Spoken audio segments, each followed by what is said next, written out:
Today we're taking a close look at something that surprised me and probably will surprise a lot of you guys too. Daniel Defense is known for their premium rifles, and they just stepped into the handgun world with the new H9 pistol. Yeah, that's right, the H9. Now, let's see if it'll live up to the hype, or is it a swing and a miss?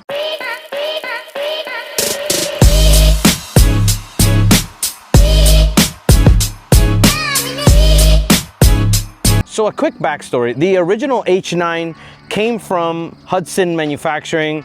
It was a bold, forward-thinking design with a low-bore access, 1911 style trigger and grip, and a unique recoil spring system. But the company flopped and the design went dark until Daniel Defense picked it up and brought it back to life. And let's be honest, when I first heard Daniel Defense was reviving the H9, I had a lot of questions, but after getting some time behind the trigger, here's what I found. Now, before we dive into today's video, I want to give a big shout out to my local FFL, Element Armament in Whiteland, Indiana, for sponsoring today's video. They're my go-to shop for everything from firearms and ammo to expert advice. If you're in the local area and looking for a reliable FFL to work with, definitely check them out. Supporting them helps support this channel. Now, let's get into it. First off, fit and finish, it's Daniel Defense.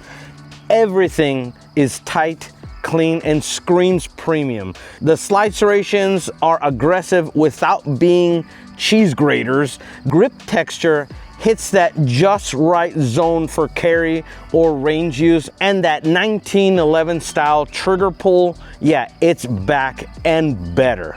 On the range, the low bore access really shines. Muzzle flip is minimal. Follow-up shots are quick. The recoil impulse feels flatter than most striker fired pistols.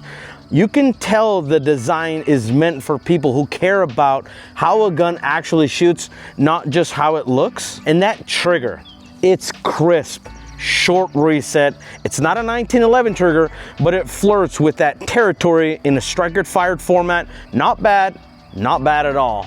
Now, I'll give you just a quick breakdown of some of the features on it. It is obviously red dot ready, so you can mount your RMR red dot up here. There is a Picatinny rail at the bottom, so if you do run a light, you can mount that on there as well. Now, there are ambi controls for your slide release, and also the magazine itself is a 15 round flush fit magazine, and then one up top, so giving you 16 round total capacity. These magazines are steel magazines. They drop free from the gun, super easy, very smooth. And I'll tell you something about the weight and the balance of the pistol. The balance is perfect. There's enough weight in the back and the front, so when you are shooting, you got that nice impulse. It feels like it just dips down automatically by itself. Very smooth, very nice. All right, let's do, now that I know I have to aim up, I'm not gonna mess with the red dot and try to adjust it, but let's go to 10 yards. Oh, well, actually that was 10 yards. Let's stay here at 15, and let me take one shot. All right, so now let's go back to 25.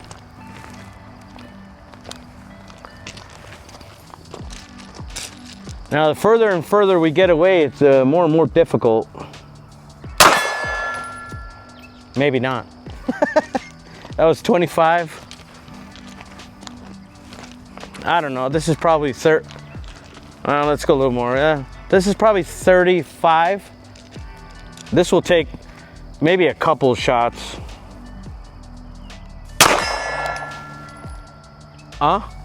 Maybe not. All right, that was 35, we called it. Let's go all the way to 50 yards. That'll put us right next to the truck.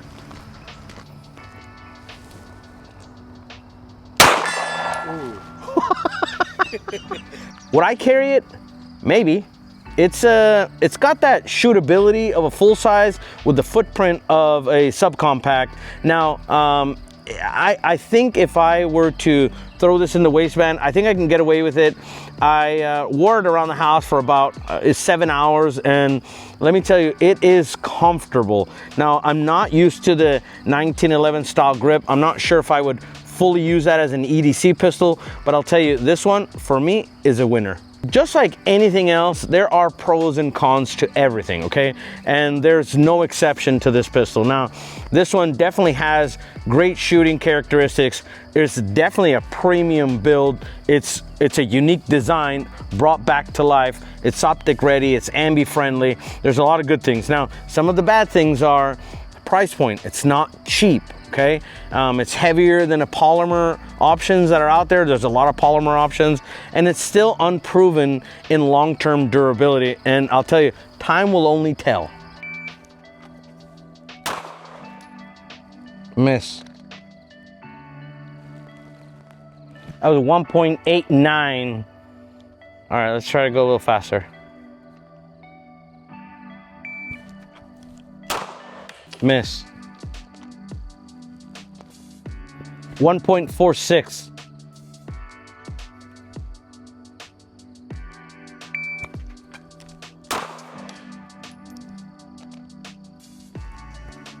$1.57.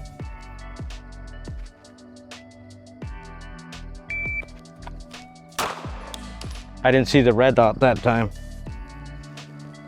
1.49.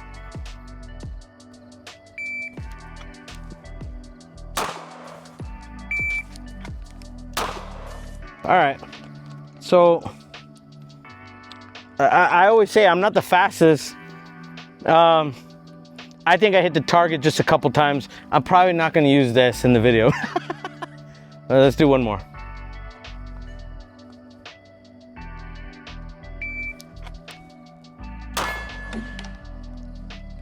After taking a couple shots, pulling out the holster, kind of getting just a short amount of reps in, the gun feels great. I am catching myself on that beaver tail of the pistol as I'm coming up. I'm jamming the webbing of my hands in that beaver tail. I'm not used to a 1911 style grip. I'm not used to such a long beaver tail. Now, I know there are huge benefits to it, but for me personally, I can't see myself getting any faster by jamming in there, except for continuing to train as if this were the only pistol I have. I love my polymer frames. I like the beaver tails that I currently run right now, so I don't see myself doing that. Daniel Defense H9. Daniel Defense didn't just slap their name on the old H9, they refined it, okay? This pistol shoots like a dream, feels like a tank, and might just be the most unique striker-fired pistol you'll see this year. If you're a collector, an H9 believer, or just want something different and actually performs, give it a hard look. Guys, if you like this review, hit that like button, subscribe, and click on that notification bell letting you know that I've got a new video out. Would you trust the H9 as your EDC? I'll catch you next time. Appreciate you guys.